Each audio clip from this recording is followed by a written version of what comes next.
This episode of the Topcast is proudly supported by Alfred Music. You're listening to the Topcast, the original podcast for growth-minded instrumental music and voice teachers since 2015, with your host, Tim Topham. Our mission at Top Music is to empower instrumental music and voice teachers to find and nurture their innate creativity so that they can teach lessons that are innovative, integrated, and inspiring, and that will have a positive, lifelong impact on their students. Join us each week as we interview teachers and creators from around the world and unpack fun and exciting ideas to maximize your teaching and studio business success. Hi there, teachers. So great to have you for another episode of the Topcast. Have you ever had a project kind of rattling around in the back of your head that you've always wished that you could spend some time on and finally get out into the world? Maybe it's a method book, perhaps it's some arrangements you've composed, maybe it's a podcast, maybe it's an actual book, or those games that your students seem to love. Whatever it is, so many of us have an idea for a project or a side hustle that's in the back of our minds that we'd really love to finally explore, but we just can't find either the time, the motivation, or perhaps we're just missing the knowledge we need for where to even start and whether this is a good idea. Well, my guest today was in exactly that position just a few years ago, and after a near-death experience in a car accident and a terrible family tragedy, she finally realized that life was too short to not give her idea a try. So in today's episode, you're going to hear the story of how Kristina used our music teacher startup course to lay out the path for finally getting her side hustle idea out of her head and into the world. And for anyone listening who feels that itch of a project in the back of their mind and they'd like to finally give their side hustle a real shot at success, maybe for the first time, maybe for a second or third time, at the end of today's episode, I'd like to invite you to a free workshop I'm running online next week. It's called The 3 Secrets to Building a Music Teaching Side Hustle. Stay tuned for the link straight after the show. My guest today, Kristina Arellano, is a music educator, independent studio owner, church musician, accompanist, and composer. She has a bachelor's degree in church music and a master's degree in ethnomusicology. She enjoys exploring music from all over the world and participates in contra and international folk dancing. She loves composing and arranging music with a primary focus on music education and a passion for developing new curriculum. With an interest in sharing her compositions and music curriculum with the wider world, Kristina enrolled in the Music Teacher Startup course in 2019. Her current project is a novel piano curriculum for beginner students with an expected release date in 2025.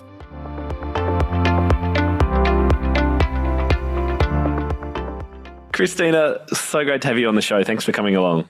Thanks for having me, and I'm excited to be here. It's also cool to have a Top Music Pro member with us again today because we've had a few on the Topcast recently, so that's really good.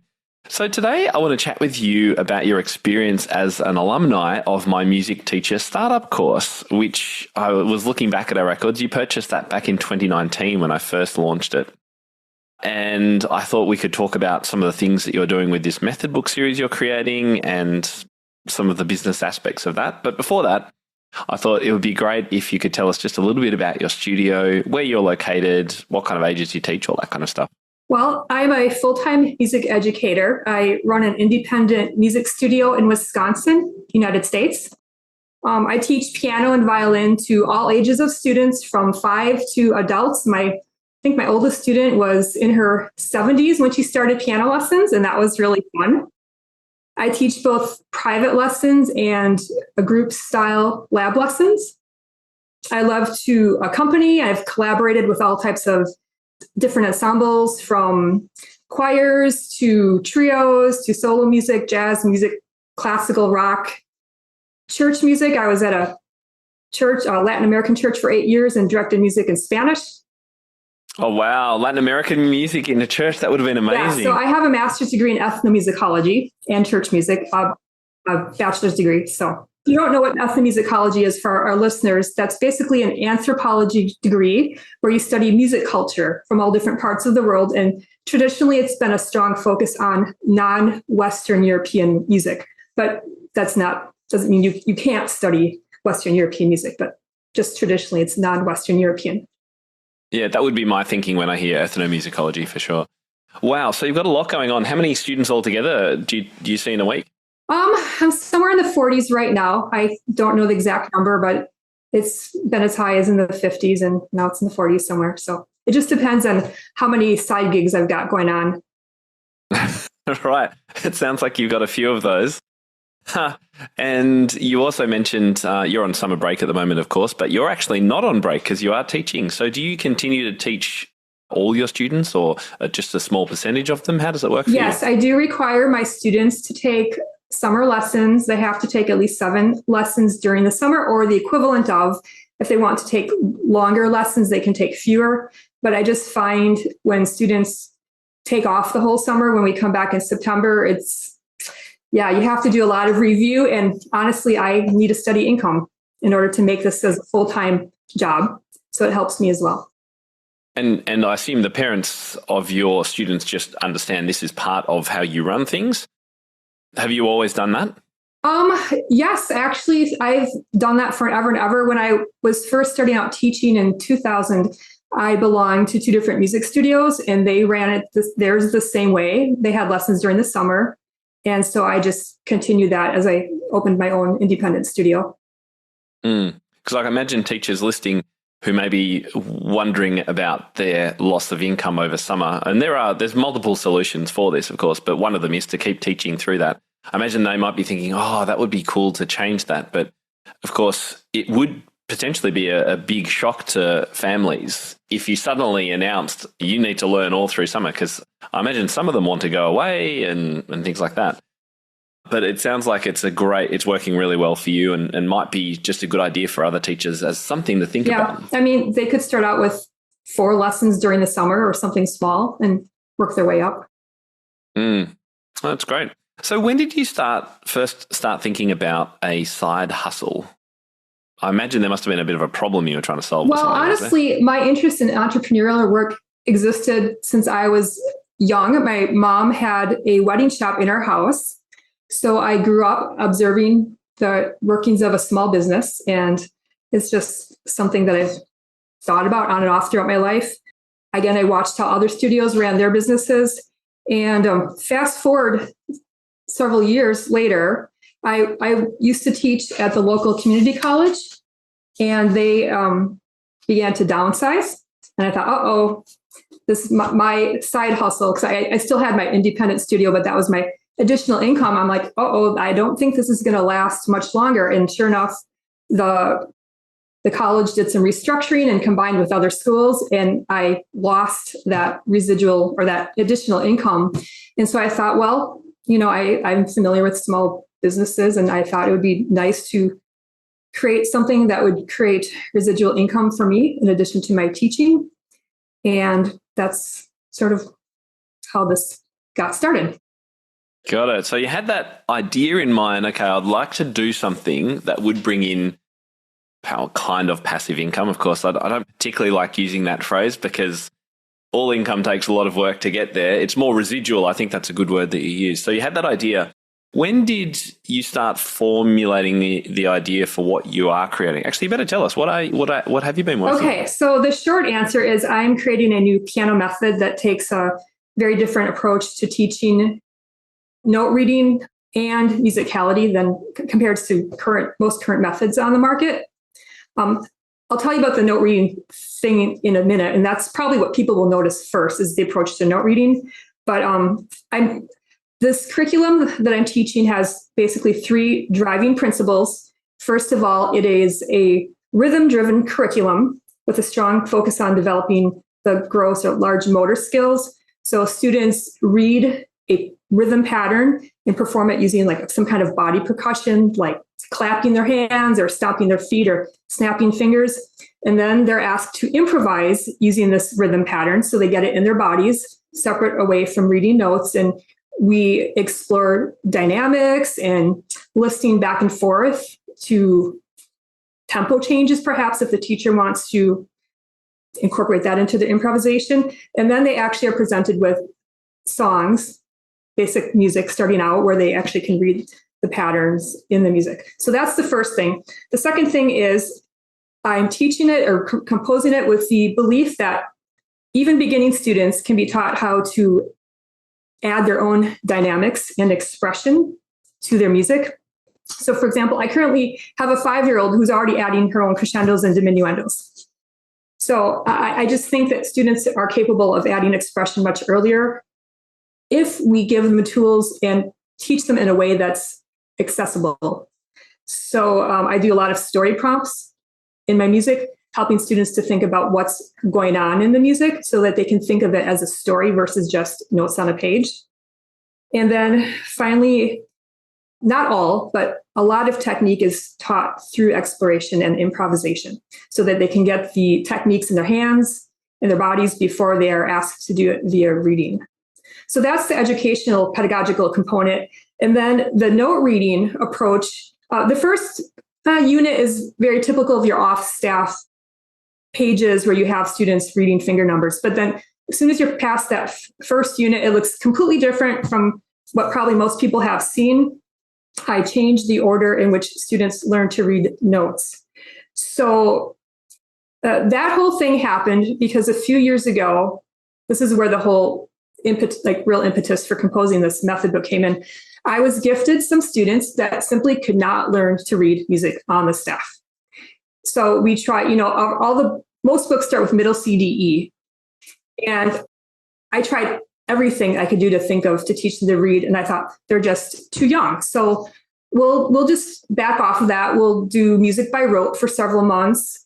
I'll teach them how to read rhythms. They can learn to read rhythms just fine. We'll do music games. We'll learn the names of the keys. And so I did that for several months, even a year with one student. And then we tried again with middle C, D, and E. And they were just as lost as the first day I met them. And I thought, what am I going to do? How old were these students? Between 6 and 7 year olds. Okay. And so I understand not all students are ready to, read music on the staff right away. But after that extensive background that I gave them, I thought, they should be able to do some basic reading. We're just going to break this down into a different approach. But let's just start with reading the notes on the treble clef. Let's see if we can do that. Just the 5 notes. We'll do just the 5 line notes. I'm not going to call them by their letter names. I'm just going to call them by their place on the staff, line 1, line 2, line 3, line 4, line 5. Can we do that? Yes, they were able to learn those notes. Then I thought, okay, let's do the 4 space notes. Can we do that? And they were able to learn the 4 space notes by their location on the staff, and they could find them on the piano just fine. And literally 6 weeks later, I had them reading all 9 notes on the treble clef. Whereas previously, we had spent 6 weeks reading 3 notes, got nowhere. And so I thought, okay, this is working.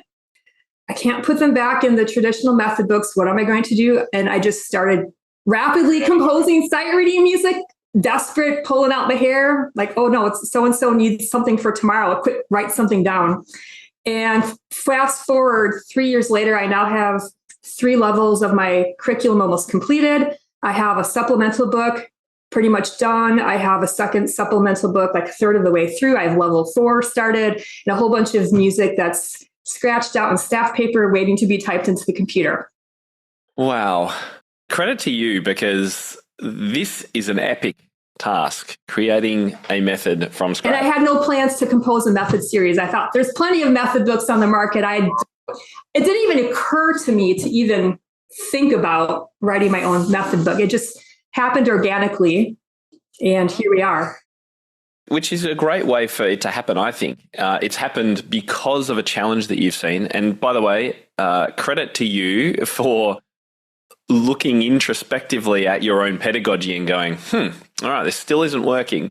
Because I imagine some other teachers, that is a long time of frustration of the thing that you would normally do. Yeah, for the and it's not working. And and you're kind of banging your head against a wall, and there would be other teachers, sadly, I feel, who would just be like, I'm not sure this teaching's working. Maybe you should find another teacher, kind of thing. But you've gone, no, this is on me, and I'm going to work out a way to do this. So I think that's a real credit to you. You've obviously got incredible background and skills from the university work studies you've been doing and research you've done. I got the sense, given the rhythm focus, that there may be elements of Orff and Kodály in your approach. I've been doing a lot of research into different methods over the past, I'd say 14, 15, 16 years. I'm just a naturally curious person. I just love learning. So I get bored if I don't keep learning. And so I'm just one of those teachers who's always looking for something new. I may not always implement it, but I just like learning. And so I'm curious, and you'll see that reflected in what I do. And so you've got the three elements that you talked about at the start, and then you've got the main difference being the reading in particular. So starting instead of CDE, you start with E, G, B, D, A. But I don't call them by their letter names because my students couldn't find. Just start with lines. They couldn't even name the keys on the piano. We did it months and months, and they couldn't remember where a G was or a D was on the piano. So how do you teach students to read notes if they can't remember where the keys are? Did the students you're talking about have any diagnosed learning issues? The parents never volunteered any diagnosis, and I didn't ask. But certainly I have suspected that there is some kind of learning delay, but I've not been given any information in that regards. And so have you had the opportunity to try this approach with your regular, in inverted commas, students as well? Yes. So I began, at this time, I just had a huge crop of young students. So I thought, well, let's just try this with everybody except for my ones who've already been reading for a while. And so I've just tried it with a ton of students. I even have tried it with adults.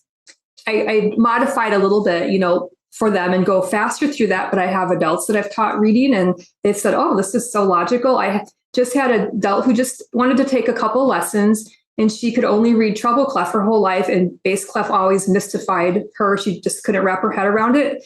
And she took 2 months of lessons. She said, oh, well, I can do this. You've cleared it up for me. This is easy. I just need to practice it, but I can do this. That's really interesting. Well, what do you think has made the difference? Like, have you thought about the psychology or what's going on in the brains in regard to why this is working for you and your students? When you take out that step of naming letters, you realize that the way you read the treble clef and the bass clef is exactly the same. Your starting point is just a different key. If you think about it, every single note on the piano is you either have a line note or you have a space note key. And it's just one long pattern. And so when you get to the bass clef, you don't have to start over and learn a whole new system. I mean, I can teach the bass staff from low G up through middle C in 5 minutes. Now, of course, are they going to be slower at it than the treble clef? Yes, because they just started reading the bass clef. But the concept of it is easy. I mean, I don't even have to teach most of my students how to read it. Some of the younger ones need a little more guidance, but I can say, here's line 1 of the bass clef, play me all 5 line notes. Okay, where's space 1? And I don't even have to tell them, and they can play all 4 space notes because the process is exactly the same as the treble clef. If your student can wrap their heads around the whole abstract thinking skills of line versus space, they can read basically any note on the piano. And then when you teach ledger lines, you don't have to teach them that, oh, this is a high A or high C. You just say, oh, well, that high A, well, if you're already on that high F, right? E, G, B, D, F. If you got line 5, well, what if you go 1 line key higher than that? And there's your ledger line. Well, what if you go 2 line keys higher than that? Then there's your C.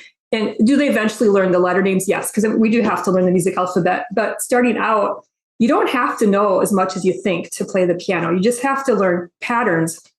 And so I've realized that if we can teach these young 5 and 6-year-olds patterns, they can, if they understand the patterns, and of course they have to practice. I mean, you have your students that are not so good practices and their progress is slower like any other method. You can't fix lack of practice, right? But they can still learn the concepts. I've got, a 5-year-old who hardly practices, but she understands how the staff works. And I bet I could teach her the bass clef in 5 minutes. And she may forget where line 1 is of the bass clef, that it's that low G, but she could probably figure out how to read it really quickly. I reckon there's going to be teachers listening who are like, oh, I want to check this out. So we'll find out a little bit more about where people can connect with you and what it's called and things. I want to talk about that later. There must have been a shift because I know lots of teachers do create their own resources, but you've now gone and said, all right, I want to share this with other teachers. And this is where the entrepreneurialism comes in. So why did you decide to take that step? Well, first of all, I knew my curriculum was working for my students. And in your course, you said, well, if it solves one of your own personal problems, there are probably other teachers out there that are having the same problem. So I thought, this will be interesting to see how other teachers feel about it. The big concern was the weird start to the teaching of the note reading, but I think if people can wrap their heads around the different approach, they'll see how useful it is. And then I just saw interesting things happen with my students. Some of my students that I had some transfer students or even current students that were struggling with like breaking out of patterns. A lot of methods either start with your thumbs on middle C or you've got the C position pattern, and they just have this strong anxiety about moving their hands. So I found that teaching this approach, it broke students out of that position anxiety in a matter of weeks. I had this one of my students who learned in middle C. She just could not wrap her head around reading anything else, and it was so frustrating. And I'm like, okay, we're just going to get to the bass clef. We'll skip the whole treble clef thing. I'll teach you the bass clef reading, and all of a sudden she could read in all kinds of different positions. I had students without prompting saying, oh, well, that's a pattern. Oh, there's that pattern in music, because I teach a lot with patterns. I've had students saying when I would give them supplemental music, oh, there's like hardly any dynamics. Can I add more dynamics? Well, gosh, isn't that like what people would love to hear? So I just, had these really interesting comments coming out of my students and the results. So I thought, okay, I have to share this with other people, get their feedback. And then finally, I thought, I'm spending so much time writing this curriculum, it would be crazy to not try to market it. Like if I'm putting all this time into it, then I should really take the next step and take it further. So where are you at with the process right now? This summer, basically, I have two focuses. One, I'm going back through the whole curriculum from the beginning now that I see where I'm going with this, because when you start out organically, you don't have a plan in mind because you don't know you're going to even read it in the first place. So I'm going back through all my 3 books to make sure that it flows, the educational component flows, and making sure like instructions are clear. I have a friend who's proofreading it and going through it with me, another amazing piano teacher friend and mentor.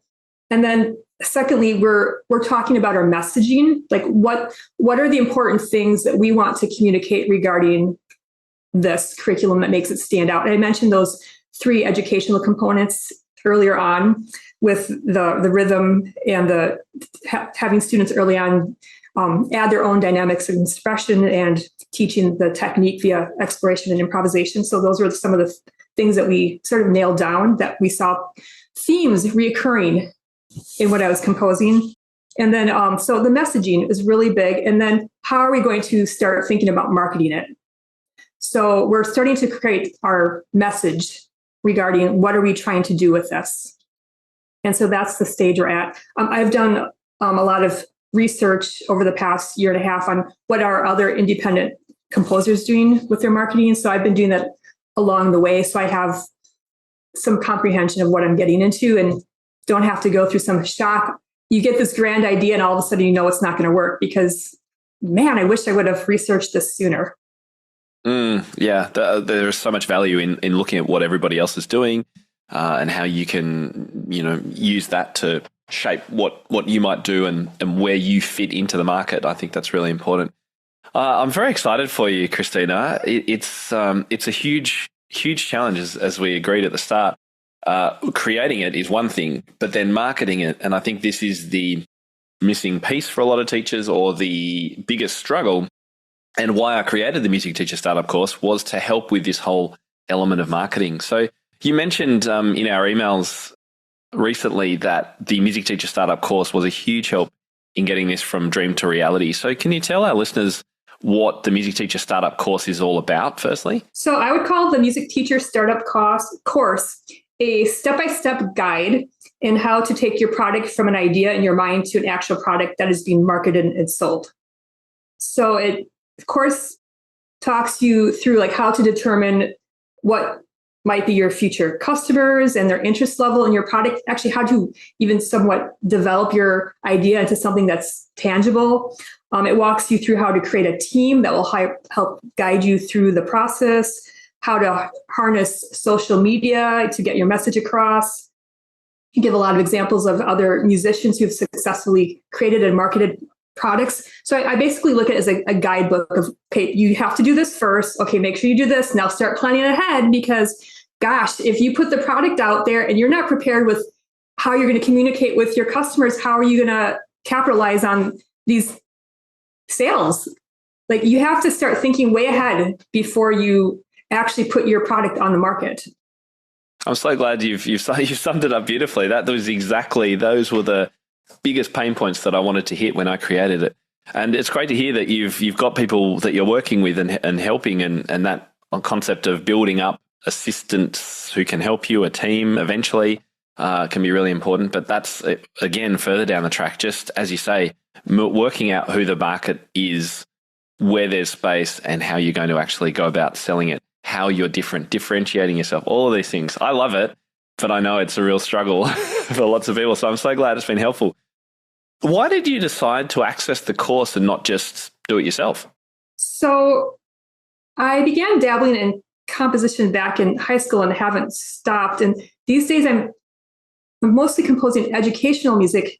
And I wanted a way to expand my ability to market my music. And so I began doing some research and realized the topic had way more moving parts than I had realized. And I realized I needed more help. But I'm actually going to tell you a story that leads me to answering your question that's probably different from most people. So it's kind of a personal, emotional story that actually led me to sign up for your course. So back in 2018, I had a near-death experience in August of 2018. So I was driving my two nieces and my husband to my sister's house, and we were going to spend the weekend camping and canoeing, and suddenly a pickup truck pulled out in front of us on the highway. And I was driving, and so I saw just early enough to not have a direct head-on crash, but we still crashed. And my car went into the median, and we stopped 4 feet from oncoming traffic.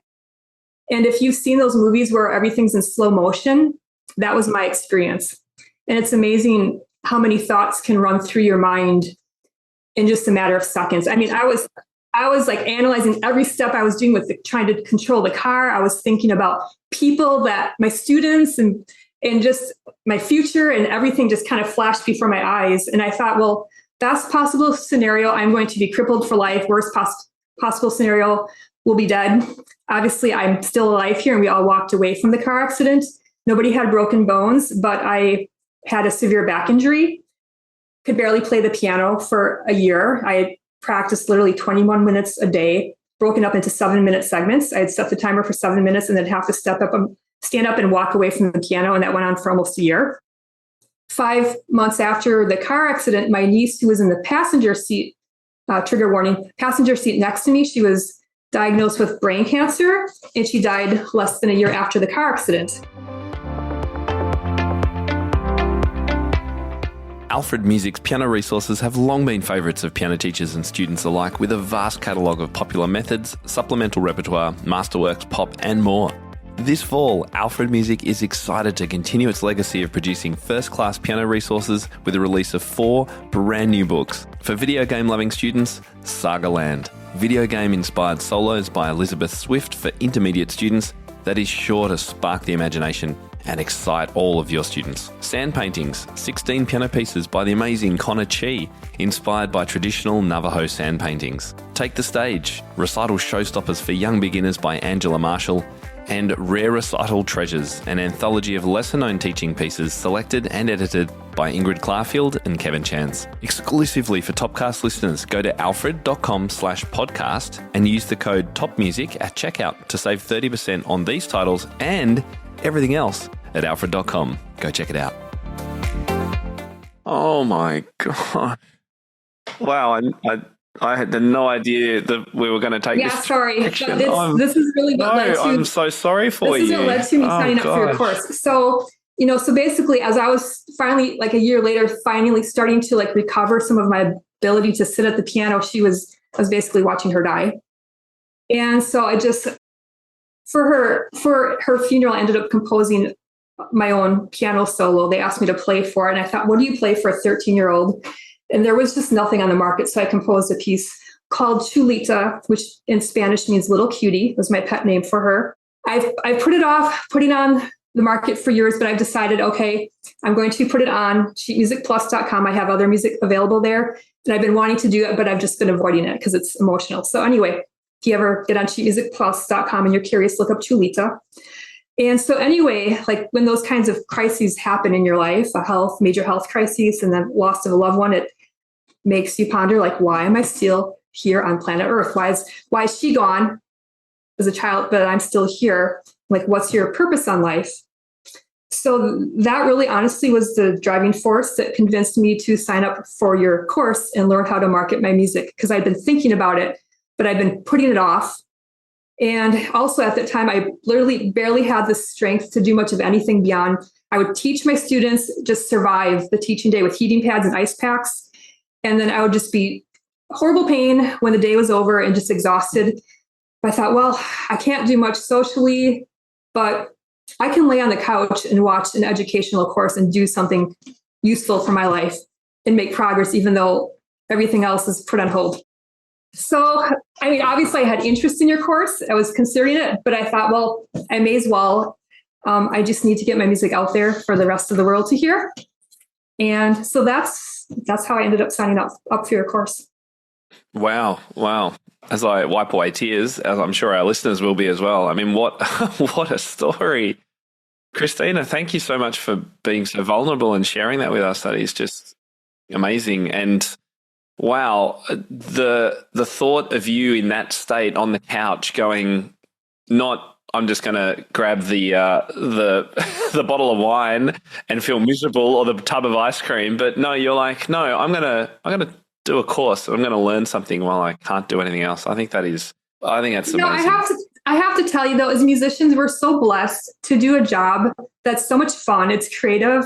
We get to invest in other people's lives and make a difference. And, a lot of people out there hate their jobs, and we're blessed to do something that we love. I mean, if you're in music full time, you probably love what you're doing in most cases.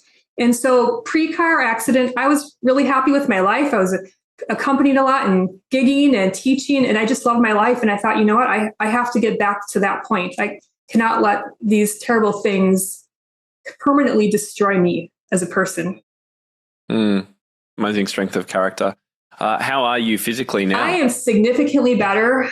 It was a lot of work, 16 months of physical therapy. I found online programs that I did. 2 different chiropractors. I met with a personal trainer who I still meet with just because he keeps me accountable for exercising. And I want to say to your listeners, I know this is off topic, but if you go through some sort of like major health crisis, and I'm not speaking for like terminal illness. I know there are some things we have no control over, but if you're one of those people who has something that just maybe I could get better, like, do not give up. You have to keep searching. It took me so many different approaches in order to get my health back. And not any one person has all the answers.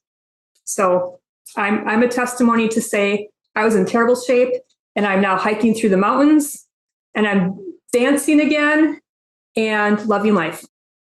That's great. And creating this amazing method as well. So, wow. Well, looking back, I wonder whether you could outline some of the biggest things that you took away from the course, if you can remember. So for me, the most important thing was the big picture that you presented of the work and the steps involved with trying to create and market a product. I didn't know what questions to ask. And if you don't know what questions to ask, how can you educate yourself on what you need to learn and find out in order to be successful? So I feel like your program gave me those questions to ask.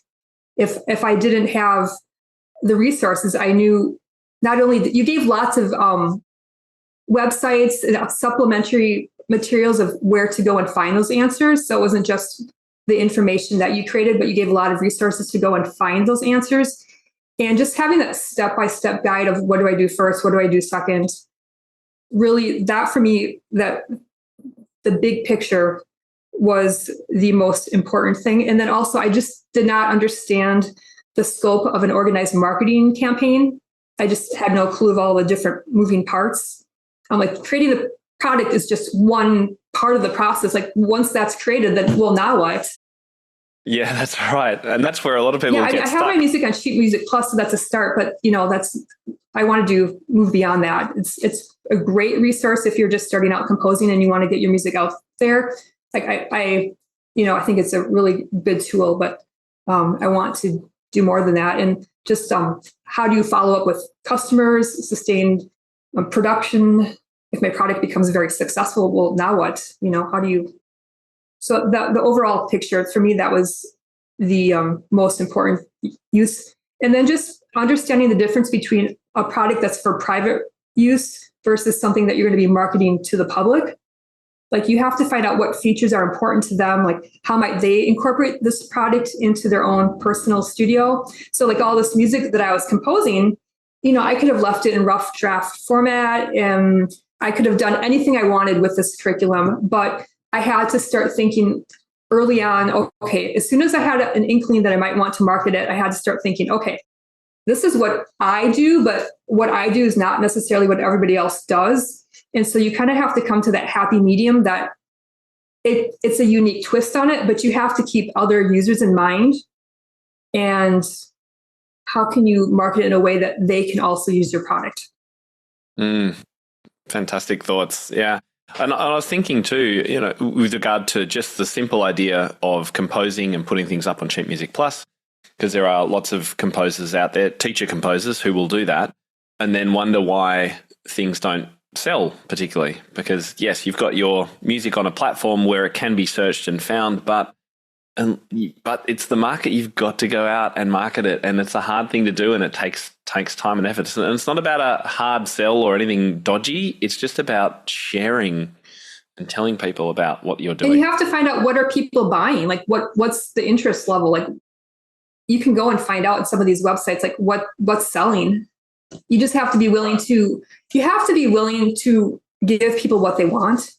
And, that's not always what our interest is. Sometimes we have interests that are great for us, but nobody else really has that same passion for it. And they're just not going to use it because they have their own interest level and their own things they're passionate about. So then it's just a hobby. But if you want to sell it, you have to make sure it's something that other people are interested in buying. Yeah. And I talk about that in the course. I talk about validation and trying to get your idea validated before you spend years and months and all the blood, sweat and tears on creating something, because you don't want to then release it out into the world and find that no one, even if you do market it, it's not a need that people have. So that validation is super, super important. I think too about, anytime I go to a conference, all the big publishers are there, and they don't just have booths, they bring in the composers, and the composers are doing showcases. I mean, these are all ways of marketing compositions and method books and things. So yeah, even the Alfreds and the Helenards, they do it all the time. You get those like every July or August, you get the brochures in the mail, marketing. Yeah. Not even exactly. You may not even buy anything, but it's just like sending you that reminder that, hey, we exist among everybody else. Remember us. We have these great products. Well, let's talk about some of the challenges you've experienced. And I'm looking at the moment more about the business side than the challenges of creating the content, business-wise and marketing-wise. Can you think of any? One of the big challenges, actually, I'm having to make decisions about right now is because it's a method book series about, do I want to make it a digital product or a tangible product where you can have an actual book in hand? Or do I want a combination of both? I'm still sort of up in the air about that. I've been tossing around the benefits and negatives and cost effectiveness. With a digital product, you somewhat lose control more so of your product versus, a tangible product. But at the same time, technology is moving, more towards that direction. Although probably currently most piano teachers still buy books, or they're printing off individual solos online. So that's kind of like I got to make a decision sometime soon here about what I want to do about that. And the other thing too is I really like the horizontal layout format for like the large note print. Like books that are landscape. Sorry, yeah, I can think of the landscape format. I really like the landscape format for when you have beginning books with bigger notes. But that increases production costs. And then you have to deal with the whole thing of like colored ink, which right now I have any ink that I have that's colored is strictly for educational purposes. I don't have a lot of drawings because I feel like they're distracting, like cute stuff, just, entertainment wise. But anything that I have from color is strictly for a pedagogical purpose to draw the eye to that. But I'm like, probably going to have to cut out the ink and, the color and go with completely black and white, which means that when I get I've been starting to look for like graphic artists.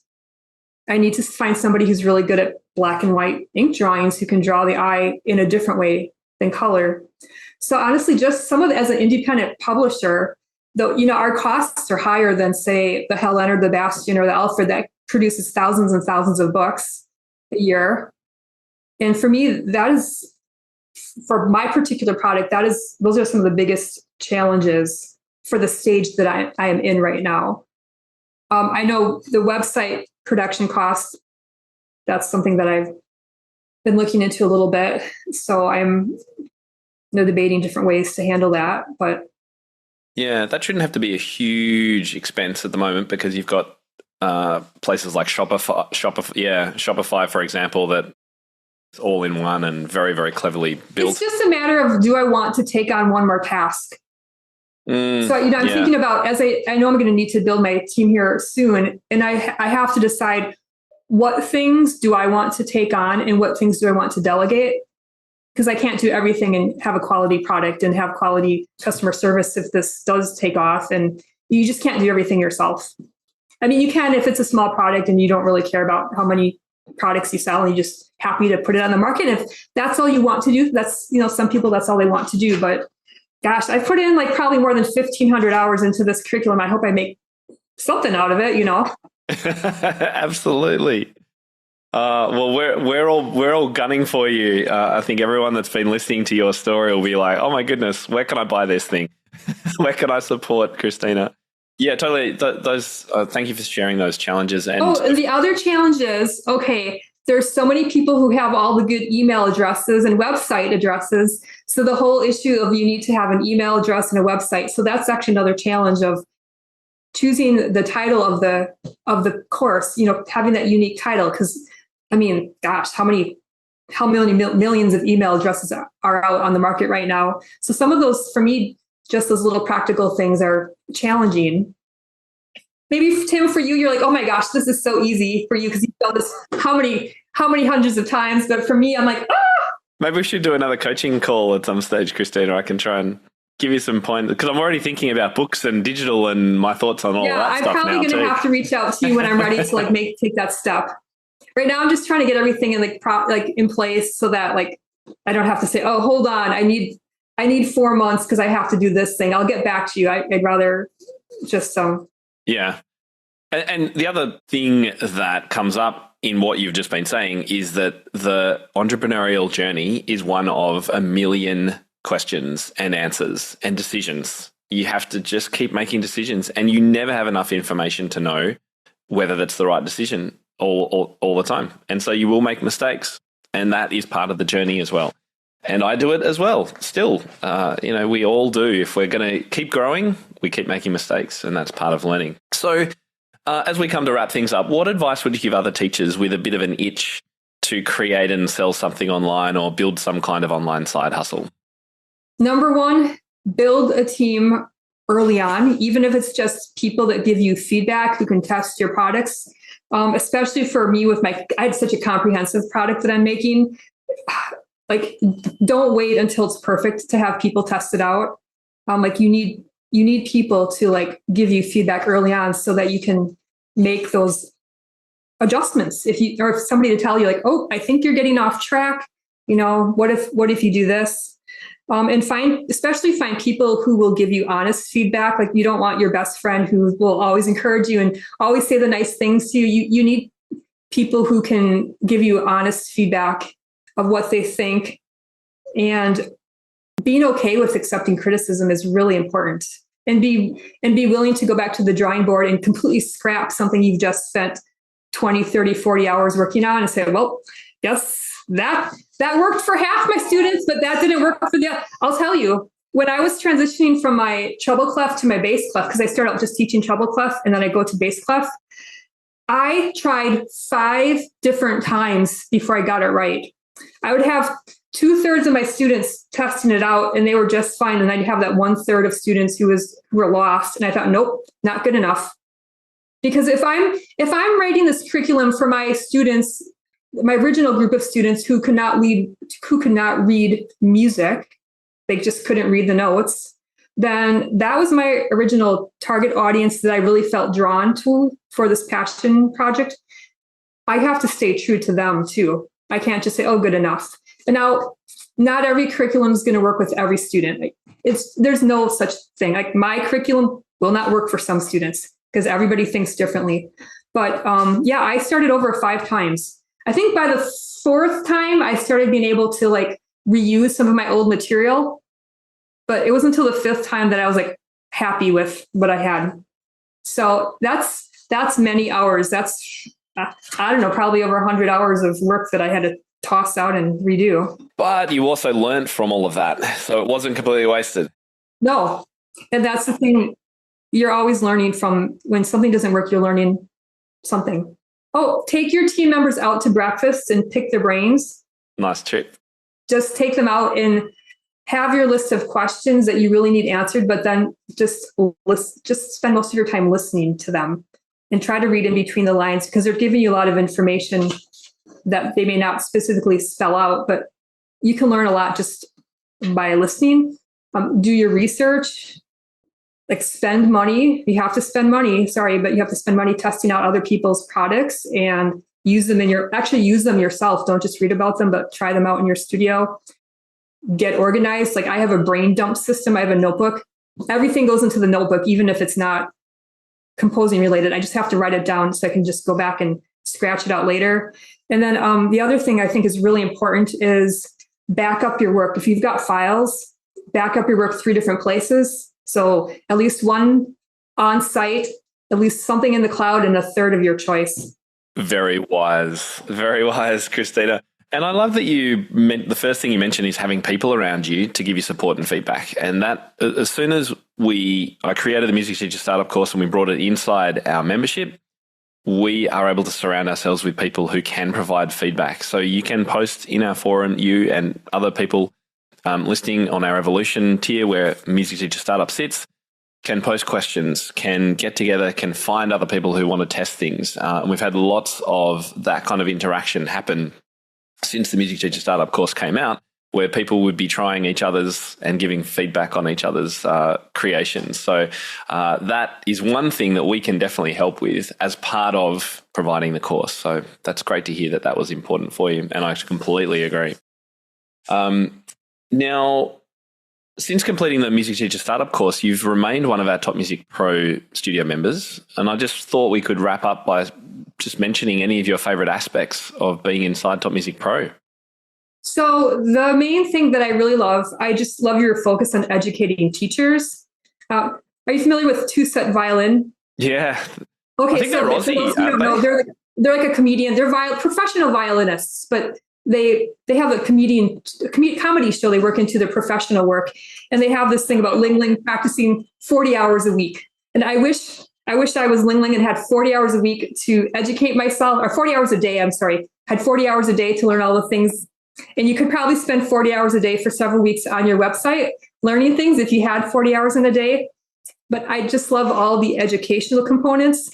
And there's so much to learn beyond just teaching music. And it's very clear to me that you and your team members understand all those moving parts. And you try to address those moving parts in the educational components that you provide. And I like that there's so many different formats of presentation. You have like the real-time meetups, you have videos that people can watch, you have audio, you have printed materials, you have the music that comes out. So I think one thing that I really like about your website is there are so many different styles of accessing this information that fits people's constantly changing lives and schedules. And the topics you produce, I feel like, are relevant. I was really excited. I think it was March when was it on neurodivergent teaching? Mm-hmm. Yes, we had a big focus. Yeah, and then dyslexia. I was really interested in those topics. And you just have covered so many different aspects of the teaching business. So I feel like you make that information accessible and also applicable. So it's not like you're just throwing the information out, but I feel like there's a lot of focus in how to take this information and actually apply it to your studio. So it's not just like a brain dump where you're just throwing information at us, but you're actually saying, okay, let's see how can we actually apply this in our teaching. Like you take it that one step further. That's great. Yeah, we always try and keep things practical and relevant. We don't just want to be a theoretical, philosophical site. It is a practical site. So I'm really glad that that's aligned with you as well. Well, look, there's one big question that I haven't asked you as we wrap up, and that is what everyone's probably wondering. Have you got a name for your method book? I don't. It's so hard. Oh, you don't? I told my husband, I said, I need to have a name before I interview with Tim because people are going to ask about this. But I did create a stand-in email account. I did something, and I talked to my friends about it. Yeah, I'm terrible, but I should have a name ready, but I confess I don't. That's okay. So maybe we can try and crowdsource one inside the membership for you. If people have good suggestions, I'm all about collaborating. That's very cool. Okay. But I do have, I am on LinkedIn. I was going to say, where can people connect with you if they want to find out more at the moment? Okay. So my email address that I created especially for you, Tim. Oh, thank you. So it's, my name is Kristina Arellano. Arellano starts with an A. So it's K for Kristina, A for Arellano, pianomethod@gmail.com. All right. KApianomethod@gmail.com. If you'd like to connect with Kristina, maybe if you've got a suggestion for her name or you've got any questions about her approach, you can jump on there. And you said on LinkedIn as well. And also I have music available on sheetmusicplus.com and teacherspayteachers.com if you're interested in some of my materials. I have a whole bunch of more stuff that I need to upload, but I've been so busy just frantically working from week to week on this project that I have like a huge backlog of music that just needs to get finished. You can't do everything. Dumped online. Yeah, that's right. You focused on one thing, and I think that's the most important at the moment. Kristina, it's been just a joy to speak with you. Thank you. Thank you for sharing so deeply about your experience, where you're at. And I think all the listeners, I'm cheering for you. I'm like, let's go. Let's get this out there. I'd love to see how it goes. And of course, anyone that wants to connect can find Kristina also inside Top Music Pro membership. So thank you so much, Kristina. We're going to be talking more this month about Music Teacher Startup, the course, and our Revolution membership. So I'm sure you'll be a part of that as well. In the meantime, good luck and best wishes. Thank you. I had such a good time talking with you today.